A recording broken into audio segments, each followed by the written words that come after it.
Well, let's dive into a little bit more of the advantages of an MSA. We're going to talk about some disadvantages as well. But for advantages, why does it make sense to do an MSA with a partner that you envision doing projects with long term?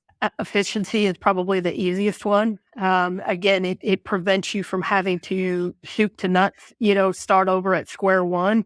If you're already 80% of the way there, 90% of the way there, because you have a master service agreement with contracts that you've already or terms that you've already agreed upon that are good for this project, that makes sense for this project, then it's a function of, okay, it's going to take us, you know, 4 days and we need 6 guys and this is going to be the hourly rate and that's what's going to happen for this. And you don't have to worry about when payments going to be made and, indemnity provisions and, much what Bro was talking about of, confidentiality provisions and non-solicitation and, all of those things. Those are already in place. Those are going to continue from job to job to job to job. And all you've got to do is deal with the specifics of this particular job.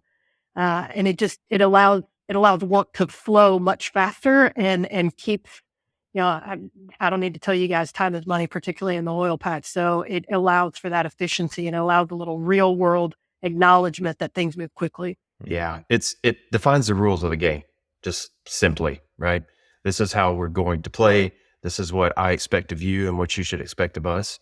It allows a mechanism and a structure that allows you to adjust your rates, to set scope, maybe you're working in multiple basins for a company, and you have a rate schedule or maybe an expense reimbursement schedule for landmen that varies from basin to basin, location to location.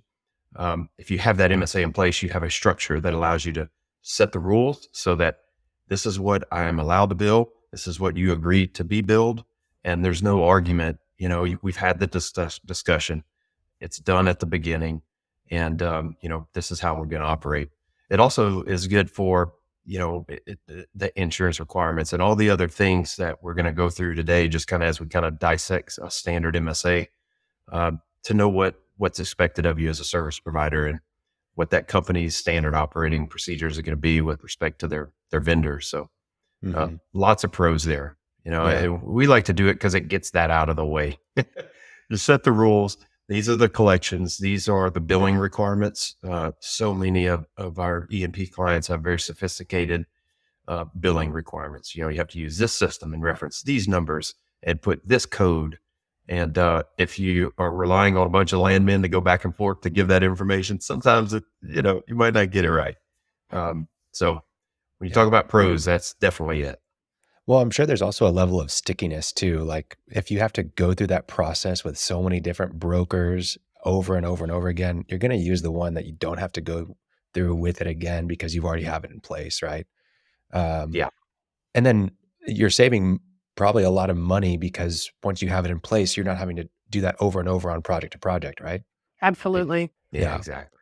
And so let's talk about more of the pitfalls. Like when does it not make sense to do an MSA? Yeah, if it's a one-time kind of deal, it may not make sense to do it. If it's a very short-term kind of deal that's almost like an invoicing, it may not make sense right there. All the time you got to make business decisions. Look, these MSAs can get complex. They can be, dense. Sometimes you can agree to things that you don't want to agree to simply because you're like, nope, let's get our guys out there. Let's get them going. Let's start doing it. If it's not a company that you anticipate really a long-term relationship with, initially it may not make sense. Of course, if that leads to more things, then it could make sense. And particularly with some of the larger companies that exist, these deals can be very one-sided. And they may not be so flexible on terms. And it will be either you agree to this and do it the way that I say you're going to do it, or you're not going to be out here for my job. And so, there are some things to consider as far as that goes about whether or not how important that is to your particular business and what you're trying to do. Yeah, there's the disadvantage to having an MSA, and then there's whether or not you want to enter into one, right? And those are the business cases. And it goes back to what you have to subject yourself to. If you're running a good business and you're trying to operate under best practices. If you sign an MSA, you're agreeing that you're going to live by it, right? And it's something we do. I go through these things and they're painful. A 70-page MSA is damn near waterboarding. No matter how much is on the other end. And especially when, it's a particular client who's got a big stick and they're going to tell you what your earnings are going to be. And maybe that isn't economic for you.